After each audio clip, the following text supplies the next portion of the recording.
fly a million miles away somewhere, just me and you. Can we go MIA somewhere far from this bush? Let's fly a million miles away somewhere, just me and you. I don't care where we go, as long as it's so far, so far, so far from here. It's about time I took a little trip. Hey y'all, what's going on? It's Big Maul here with another episode of Get It Together with Big Maul. How y'all doing? What's going on? What's new? Hope you guys had a fantastic week and you stayed hydrated and chased some of your goals like I told you to last episode. You know what I'm saying? I told y'all that I would be back. I was not going to skip a week. And then one of my good friends that I've known for about 6 years now, she actually asked me when I was going to have another episode released. So, you know what I'm saying? And then also, just other people just saying like, hey man, you got another episode coming out this week. And I'm like, yep, I sure do. Didn't know I was going to talk about, until I'd say, a couple days ago, I'd say a couple days ago, maybe 2 or 3 days ago, man, I was having a discussion with my coworker and, he was like, we were just talking and he started asking me questions about like the things that I wanted to do, and why I think the way I think and all these different things, man. One of the cool things he said to me was that I look, or not that I look, I seem so wise for my age. You know, I'm only 31 years old and he said I seem wise for my age. You know, I asked him how what made him make that assumption, which I took as a compliment. But I started asking him like, where did you get that assumption from? Like, what is it? What am I giving? Like the women say, what am I giving? What is it giving? And then he told me, he said, just the way that I carry myself and the things that I say and the way that I think, the interactions and conversations that I have with people, the insight that I give. And then he asked me where did I get it from? And then, I told him a story, and then a little bit of my background and how I even started the podcast, what led me to it, and it all boiled down to me being an empath. And then we really got into a deep discussion because he asked me, how did I become an empath? How did I know that I was an empath? And was I always an empath? And to a degree I was, but as a child, I feel like, as a child that grows up with a healthy dynamic in the household, healthy family, surrounded by love, going to church and reading the Bible, and just grew up with the type of teachings that I did. I think any kid that kind of grew up the same way I did would have some type of empathy just growing up. But it got stronger. It got stronger as I became a teenager, and then really it hit as an adult. And we see a lot of things around the world through social media, and I feel like a person with a heart can see things and feel empathetic, towards things that we see around the world, whether it's like murderers or attacks on the country, like all these different things, homeless people, the list can go on and on. And but like I would love to get into a deeper discussion with you guys on how I became an empath. So the story, I want to say in my teenage years, it started as just me going throughout life. There was a lady by the name of Miss Nellie Gilbert. And if you are from my hometown, then you know who Miss Nellie Gilbert was. She was a phenomenal, sweet woman. I want to say when she passed, she had to been in her 90s. But I would have to ask a family member about that. But she was a sweet lady. And if you ever came down Mentionville Road, then you encountered Miss Nellie. And I had the fortunate opportunity to live right across the street from her. And I used to go outside, play basketball, and do different things outside. And she would be on her swing. And Miss Nellie would be swinging on her swing on her porch, and she would call me over. She would always ask how I'm doing. I would always sit with her and swing a little bit. We would talk. And then She used to invite me in the house for graham crackers and apple juice. And you know, those graham crackers were so good all the time. She has so many of those graham crackers and so much of that apple juice. And it was almost like a cartoon. You know how when you watch a certain cartoon and they're doing something in the house, whether it's that character, because you all know, especially the older cartoons, like they had the same outfit on each episode, no matter what season it was, and they may go in the closet and it's just the same outfit, and that's how it was in her house.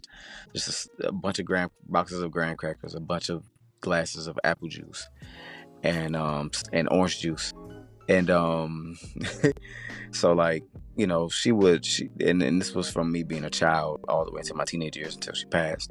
Unfortunately, she got older. She started suffering from Alzheimer's disease, and as I want to say, I was probably like, I don't even know, maybe 11 or 12, so not even quite a teenager yet. She, I didn't understand what Alzheimer's was, but my grandma would go over and see about her and, go see how she's doing, if she needs anything. So one day I went over there with her, and I remember walking in the house. She was in her bed, laying down, and I spoke to her, and I said, "Hey, how are you?" And she didn't know who I was. And like I said, I didn't understand what Alzheimer's was, but that was my first time seeing that up close, where someone that I had known growing up, that I pretty much saw every day, talked to every day, went over to her house and stuff. She didn't remember who I was. She didn't know who I was, and that hurt. And my grandma and my mom had to explain to me what it was that she had, and to see her go from one way to another way of living, especially in her mind, was tough. It was very tough. And I definitely felt sorry for her, because I hated it, for her. And I started thinking, like, this is crazy what people go through, especially if it's someone in the same household as you. You know what I'm saying? So my empathetic psyche kind of kicked in there. And then it continued to grow as you get older and you see certain things, like I said. And then in 2018, when I worked for a mental health facility, I worked around a lot of inpatients, where they came in for different things, drug abuse or whatever the case is, alcohol abuse. And I used to sit in their AA meetings and just listen to the things that they were saying, their journey, how they ended up, being addicted to whatever it was they were addicted to, the plans that they had once they got the help that they needed, and the desire that they wanted to get clean, do better, be able to be around their families and provide for their families or their kids, or provide for themselves and do great things, and get on the right path. It was an eye opener, and listening to these people was like, I silently rooted for them, and it was a great place for me to be, especially at the time, because that's when my grandma, the same grandma that used to go and care for Miss Nellie, she got diagnosed with dementia and Alzheimer's, also on top of being blind. So, dealing with these patients and then going home, seeing my grandma the way she was, it's like I learned how to be more gentle with people. In my early adult, I was like 25. Still kind of a early young adult ish age.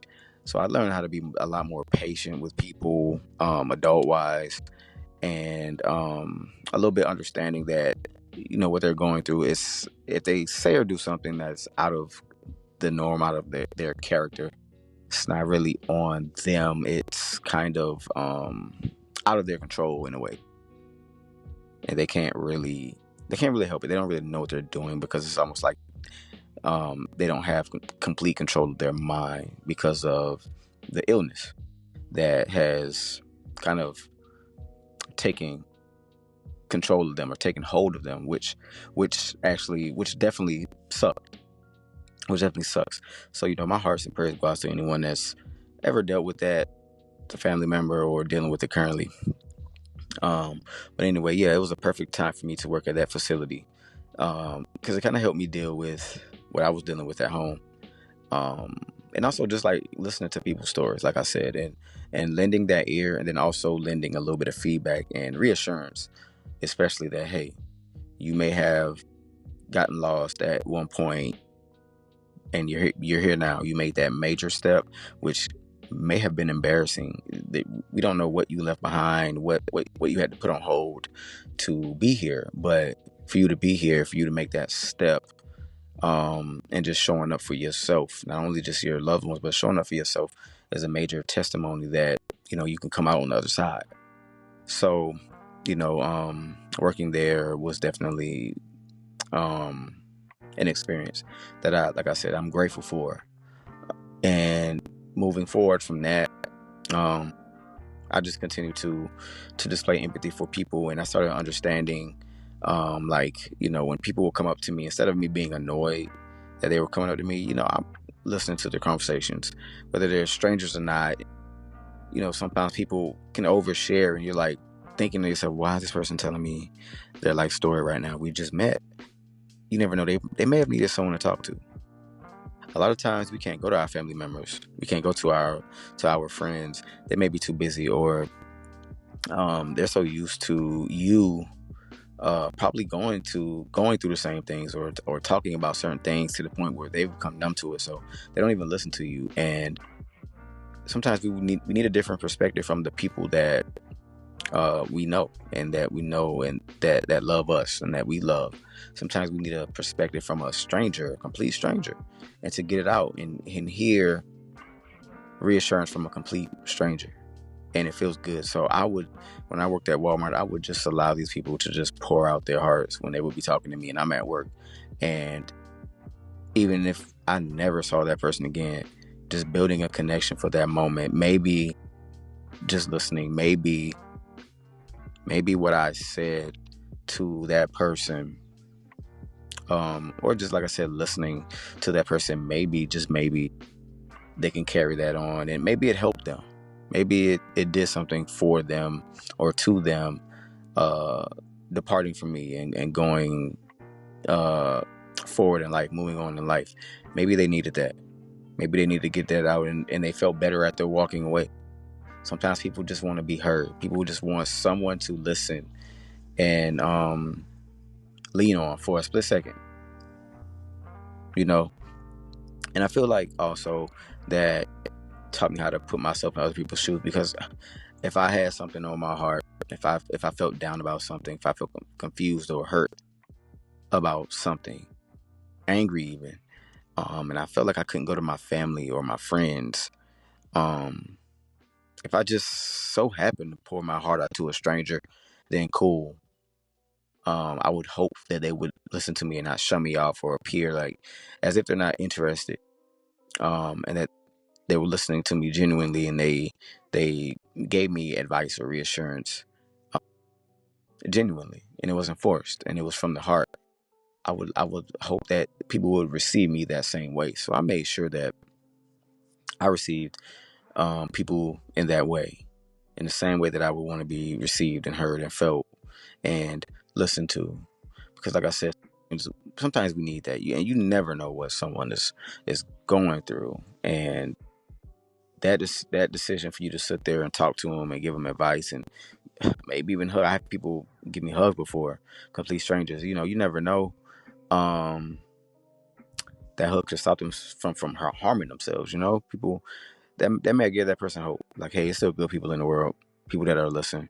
I just need to keep my head up, keep strong, keep going, and then God will surround me with the people that truly care, that make me feel seen, welcomed, heard, supported, and safe and loved, and respected, cared for. You know what I'm saying? Just I saw a post one time on Twitter that said, sometimes being an empath sucks because you feel everything, and it can make you feel depressed. And um I disagree with that, because and it's not to take away from anyone that has been through depression, such as myself, or is currently going through depression. um I don't feel like it'll make you depressed, Because at the end of the day, we know you know, or you can be knowledgeable about the different things that is going on around the world, but in the same breath, you have to be knowledgeable, but just pray over those individuals, pray over those parts of the world, pray over you and your family and your friends and where you are right now currently. Pray for protection, pray for love, pray for peace, all over the world. But also just pray for a calm peace of mind, and to not lose sight of the blessings that are before you and ahead of you, because it could have been you dealing with whatever these people are dealing with over here. It could have been you burying a loved one. It could have been you running for your life, or being homeless, or all of those things it could have been you. It could have been someone that you are close to, and you don't know how to help. You can't help. um and it's like, you lose sight of being grateful. So I definitely pray all the time to not lose sight of being grateful, and not to start complaining, um because God has been so good to me and so good to my friends, and we have been through things. We all have been through things, but we're still here. We're still breathing. We're still alive. We're still going. So it's like, I just always try to steer clear of being so distraught over what I'm seeing in the world, that I don't recognize the beauty, or that I ignore the beauty. you know and I don't want to be numb to seeing what people go through, and um you know and not be affected by it, because I much rather feel for someone and pray for someone than to just look at them and say, well, I'm glad that's not me, and it's not me, so I'm not going to worry about it. I would never want to be like that, and I wouldn't want anyone to be like that. And if you are the type of person, you need help, because we should all feel for people, because it could be you. It could be you. Be thankful that it's not you, but pray for the people that it is, and pray that they can be delivered through that, and come uh from that. You know what I'm saying? At the end of the day, we all have to. I feel like we all have to help one another, whether it's physically or just spiritually. And people don't realize that prayer goes a very, very, very, very, very long way. Prayer goes a very long way. And you just continue to pray over people. I continue to pray over the world. I pray for the world every single day. Every single day. I don't just pray for me and my family. I don't just pray for my well-being. I don't just pray just for protection over my loved ones. I pray for protection over every single person, every living, breathing person in this world. I pray for protection. I pray for protection from evil. I pray for protection of evil spirits, seen and unseen, known and unknown. And I pray for the people that are evil. I pray for the evil spirited, mean spirited people to be delivered one day, and to discover and find God, and find the purpose, and to turn their lives around. I pray for that. I pray for that, definitely. And I pray for God to forgive us for all of our sins. I pray for that also. And that's how I do not get depressed. Being an empath and feeling what I feel, and I don't carry people's emotions and make them become mine, but what I definitely do is I coincide with people. When someone comes to me and say, hey, I lost my loved one. We have all lost loved ones at this point, I believe. And or hey, I lost my job, or hey, I'm going through this. And it could be something that I've never been through. I have no experience, but hey, I can definitely understand why that hurts you, because if that was me, I would be hurt too. I can definitely understand you. Now, while maybe I can't do anything physically to help you, I will pray for you right now, and I'm gonna make sure that you stay encouraged. You stay encouraged, and you just keep going, one day at a time. Things may be cloudy now, things may be bad now, but it gets better, and you stay encouraged, and and you leave it at that. You say a prayer, and you leave it at that. But I enjoy and I love being an empath, because um, I want to be the type of person that can always feel. Because if I don't feel, if I'm numb to everything, then that means something's not right inside of me. Something's not right inside of me. So I enjoy and I love feeling my emotions and being in touch with my emotions and feeling for other people, and that's how I connect with other people. You know what I'm saying? And I feel like that's what makes me me. Being able to connect with people from around the world, being able to listen to someone's story, and either I understand where they're coming from directly from experience, or I just listen to understand and try to place myself in their shoes, and what would I feel, how would I feel, and go from there. Emotional intelligence. And it's just going to be, at the end of the day, it's going to be what makes me, and being an empath is what uh is a layer that makes me, and I'm proud of it. So I'll continue to be me. um but that's all I got for you guys, man. That's how I became an empath. Just different experiences in my life, that I carry and that I cherish, because they're all learning experiences. And um you know rest in peace to Miss Nellie Gilbert, rest in peace to my grandma. And all of those individuals that I encountered, when I worked at the mental health facility. I pray you guys are all doing well. If you listen to this somehow, some way, you remember me. Hey, man, I'm praying for you. Hope you made it out on the other side. If you're listening to this, you're doing better with your life. And then also, one more thing: being an empath teaches you. It teaches you. It definitely teaches you. So just work on being a human being. And connecting with others. Work on being a human being. Don't don't be the human being that's, I'm just numb to everything. I don't care because it's not me. And yeah, we're all busy. Yeah, the world is forever spinning, and we have things that we have to do, and we have things that we have battling personally also. But hey, man, take the time out to just listen to someone that they come up and say a prayer. Pray. Don't only just pray for you and your well being and your family. Pray for everybody. We all need it. We all need it. We all need it. But that is it, man. That is it. Please enjoy your week. Enjoy your week. Start off Monday right. Don't let it be mundane. Okay? Man, just go out there and do the work. Do the work. Crush some goals this week. Learn, grow this week. And do your thing. You know what I'm saying? Thank you, everybody, for following me, man. For following me, for subscribing to me, for tapping in with me. It's greatly appreciated. And for the people that be on the lookout if I be absent for a couple of days or whatever, or a couple of weeks or whatever the case is, even with my videos, they'd be like, hey, Ma, what's going on? Shouts out to the people that are listening, right now, or will listen to this, man. Shouts out to Ukraine, Russia, Australia, France, South Africa, the UK, Canada, Saudi Arabia, India, Brazil, Kenya, Hungary, and Slovenia. Come on, man. All around the world. I'm praying for everyone all around the world. You know what I'm saying? That's the way to go. I'm going to leave y'all with that, man. I love y'all.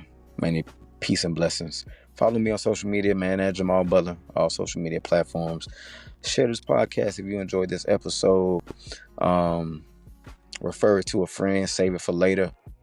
And that's all I got for y'all, man. That's it. I've talked y'all heads off enough. So yeah, I'll holler back at y'all, man. Enjoy your week. Love you. Peace.